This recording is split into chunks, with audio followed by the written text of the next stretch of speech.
माँ के आभूषण। 19वीं सदी अपनी अंतिम सांसें गिन रही थी और गिन रहा था अपने जीवन के आखिरी साल।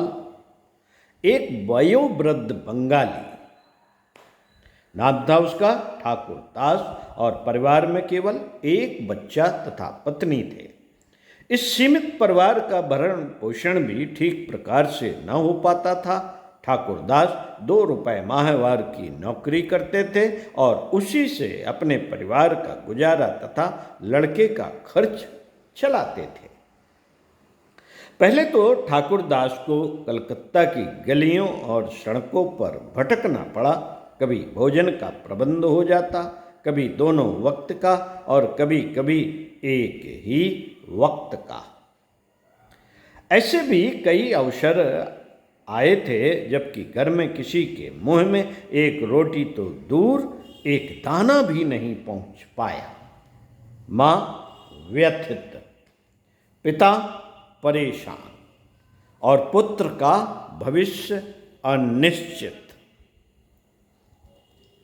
आशा की एक ही किरण थी, कभी तो भगवान सुनेगा, और अभी वह किरण उदित होने का समय नहीं आया था शायद। लेकिन फिर भी बड़े धैर्य के साथ दोनों पति पत्नी प्रतीक्षा कर रहे थे। पुत्र तो अभी समझने लायक भी नहीं था। प्रतीक्षा की घड़ियां समाप्त हुईं तो नियत ने उन्हें मेदिनीपुर जिले के एक गांव में ला पटका। वहां ठाकुर दास को 2 रुपये माहवारी की नौकरी मिली। कुछ भी नहीं तो उससे यह थोड़ा ही अच्छा, यह भाव भी नहीं आया। कुछ भी नहीं तो उससे यह थोड़ी ही अच्छा, यह भाव भी नहीं आया कि चलो नौकरी मिल गई है, कुछ तो हुआ। यह भाव नहीं आया। आया परिवार में एक उत्सव का सा उल्लास, और माता पिता तथा पुत्र तीनों को यह लगा कि अभी नहीं तो कभी भी किरण फेंकने वाला सूरज भी उगेगा। कब?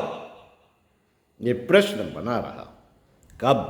यह तो कुछ निश्चित नहीं था, पर कभी तो उगेगा ही। इस पर जैसे तीनों को पूरा विश्वास था। इसी उल्लास में बरसों बीत गए और एक दिन रात के समय बेटे ने अपनी माँ के पैर दबाते हुए पूछा, माँ, मेरी इच्छा है कि मैं पढ़ लिख कर बहुत बड़ा विद्वान बनूं और तुम्हारी खूब सेवा करूं। कैसी सेवा करेगा? बेटा पढ़ने लगा था, इसलिए कुछ मन बहलाते हुए प्रोत्साहन के स्वरों में माँ ने पूछा, माँ, तुमने बड़ी तकलीफ में दिन गुजारे हैं। मैं तुम्हें अच्छा अच्छा खाना खिलाऊंगा और बढ़िया कपड़े लाऊंगा। हाँ बेटे को जैसे कुछ याद आया, और तुम्हारे लिए गहने भी बनवाऊंगा। हाँ बेटा, तू जरूर सेवा करेगा मेरी। माँ बोली, पर गहने मेरी पसंद के बनवाना। कौन से गहने माँ? मुझे 3 गहनों की बड़ी चाहत है, माँ ने बताया और गहनों के विवरण देने लगी। पहला गहना तो यह है कि इस गांव में कोई अच्छा स्कूल नहीं है, तुम एक स्कूल बनवाना, और यहां दवाखाने की कमी है, तुम एक दवाखाना भी खुलवाना। और तीसरा गहना यह है कि गरीब एवं अनाथ बच्चों के लिए रहने, खाने तथा शिक्षा प्राप्त करने की व्यवस्था करना। बेटे ने भावाविभूत होकर माँ के चरणों में मस्तक रख दिया, और तभी से उसे कुछ ऐसी धुन सवार हुई कि वह अपनी माँ के लिए ये 3 गहने बनवाने हेतु जी तोड़ मेहनत करने लगा। खूब पढ़ा लिखा और विद्वान बन गया तथा कई एक महत्वपूर्ण पदों पर नियुक्त होकर काम भी किया, जिनके वेतन में अच्छी खासी रकम मिलती थी, पर उसे अपनी माँ के इन 3 गहनों का सदैव ध्यान रहा और वह बराबर स्कूल, औषधालय तथा सहायता केंद्र खोलता चला गया। यही नहीं, आगे चलकर स्त्री शिक्षा तथा विधवा विवाह के गहने भी अपनी मां को चढ़ाए।